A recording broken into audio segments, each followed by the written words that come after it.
This is Jam Nation. With Jonesy and Amanda. It's nice to back announce that, especially when the artist is in the studio. Well, look, because you want to make a good fist of it. Well, that is one of Australia's most iconic songs. 25 years since Natalie Imbruglia released Torn on her album Left of the Middle. Left of the Middle. Sold 1 million copies worldwide.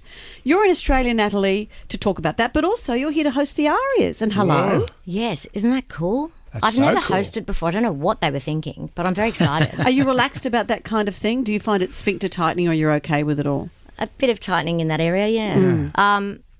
Look, I'm a nervous performer anyway, but once I go out on stage, and it'll be the same with this, I'll be really nervous and then I'll have the time of my life. But you're an actor. Actors are great at this stuff because you believe But that that's you're a different the host. skill to being yourself. Yeah, I think it's a bit of acting though with hosting. I think the skills that you learn in acting come into play with this kind of thing, because being an artist doesn't mean you know how to be on camera. So this is the Neighbours training will come in. Yeah. I'll know about the cameras, Yeah. all of that. So Yeah. I'm You're going to be excited. amazing. When we think of that first time we saw you as a musician after having known you as Beth, and suddenly we see, wow, this world-famous musician, the oversized hoodie, the army pants, still love that look. Does that feel like a minute ago or a lifetime ago? it feels like a lifetime ago. So much has happened. I feel blessed that I feel like I've had 10 lives worth of living in one life. So that's a really nice place to be. It's been really nice to celebrate 25 years off the back of Firebird being received warmly and having a top 10 album. I think that's made it sweeter because there was a period of writer's block where I thought, this is it. I quit music. So I think it's extra special to me because I fell back in love with music.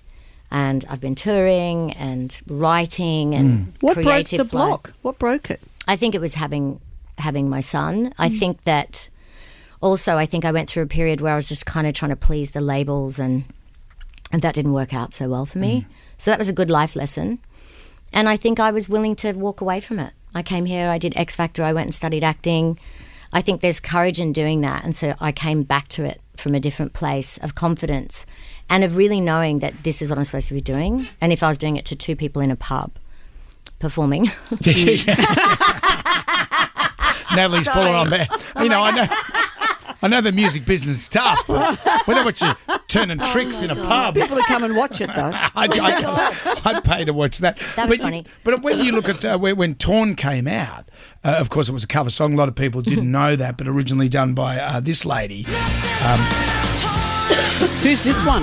That was the original. Oh, what was the name? I've forgotten. Norwegian? Yeah. Yeah. But it was, Anne Previn. and it was written By them. by them. Anne Previn. Yep. Scott, can't remember his surname. Yeah, Scott. And Phil Fornelli. Yes. Phil Fornelli produced most of the songs on my album, the first album, and I credit him for teaching me about how to do vocals in studio and everything. Like, we're really good friends. In fact, I got him on stage at my show in London recently. All that hoo-ha was, to me, you know, it's kind of like trying to take away from what I made of the song. I never lied about it. You know, there's a lot of artists very high up in the charts that aren't writing all of their songs. All of my albums have had like 2 covers per album, except for Firebird. My last album hasn't. But there's no shame in singing cover songs. I think there was a radio DJ who I don't want to name because we're really good friends, and he made a big fuss about that I'd lied to him. But there's a backstory to that. But that's what started the first wave of it. And then you know what started the second wave? What was the second one? Somebody did a meme. Oh, if I could find this guy. Yeah. He did a meme, and it's someone looking at their mobile phone, and it says, you know, the feeling you get when you find out Natalie Imbruglia didn't write Torn. And that whole generation was like, what? She didn't write Torn. And in some ways it's flattering because I think people want to believe that it's your song. They want to believe you're that connected to it. It doesn't matter. Do you know how hard it is to find a cover song That's good. that you can make That you your can make own your in own. that Yeah, way? and Like, I'm you- always trying to find songs. But in a way with Daryl Braithwaite, with the horses. You know, Ricky Nothing compares to you, Sinead O'Connor. Yeah, it's exactly. just like, Prince wrote that. come on, guys. But now they do a half, whenever they talk about Torn, it's like there's this half intro about how I didn't write it. I'm like, okay, when you're ready. And when you said quite rightly that you, and I knew that you didn't write it because I've been in this business for that long. I remember when That's right. that was a minor hit. but it was when it was minor hit. But it was like 1993. But you turned it around in the cover sense. So by 97, you had it out, and it went global. Look, I think there's more. I'm a communicator more than I'm a songwriter, more than I'm a singer.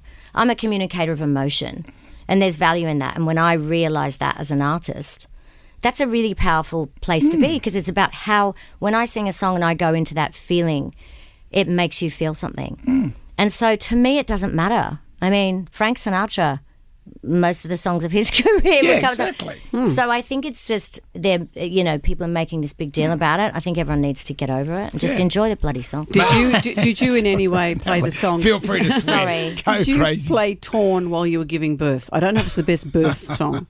Oh my God, you're hysterical. Do you know what I did have playing? What did you have?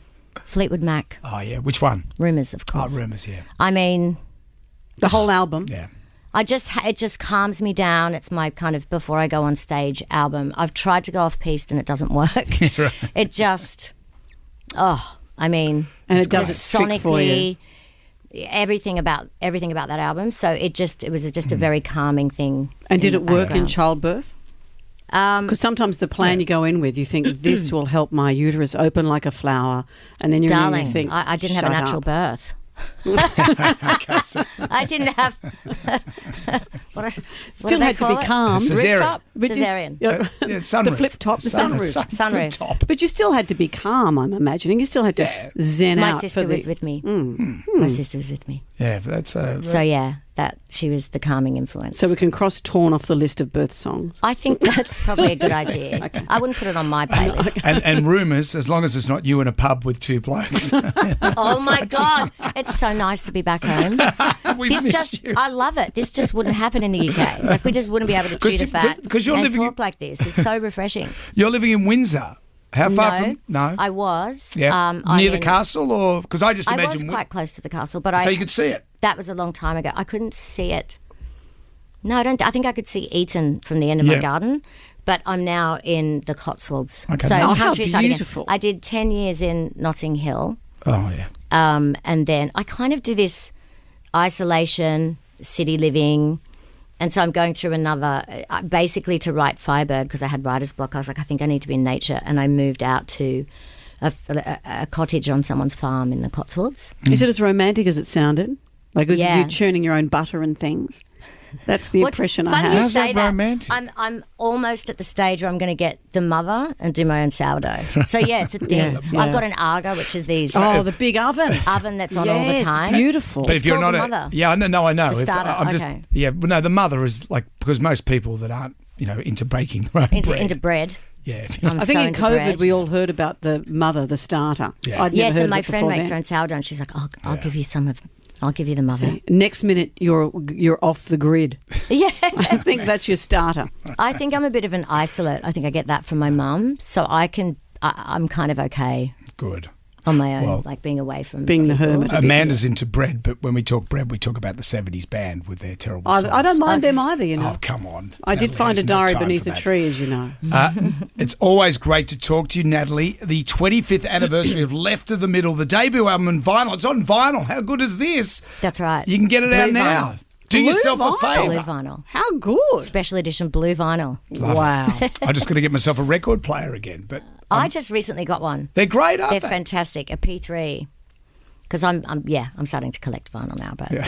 I think it's just a lot a of different people are. experience. Yeah. Remember Ripper 76? No, The That was album one of those was compilation album and had a picture on the front of a girl with her pants ripped. Natalie's and, too young. and the songs were written on her bum Yeah. in liquid paper, it seemed. Yeah. no way. I Yeah, don't there remember was that one. And then there was Rip Snorter, and it just had a Okay. pig's head. Or was that full Rip ball? Snorter. Rip Snorters. So each year you'd have the Okay, hits. So okay. you would have been, Torn would have been on the hits of 97, whatever that was. Okay, you got the compilations. Yeah. There you Yeah. go.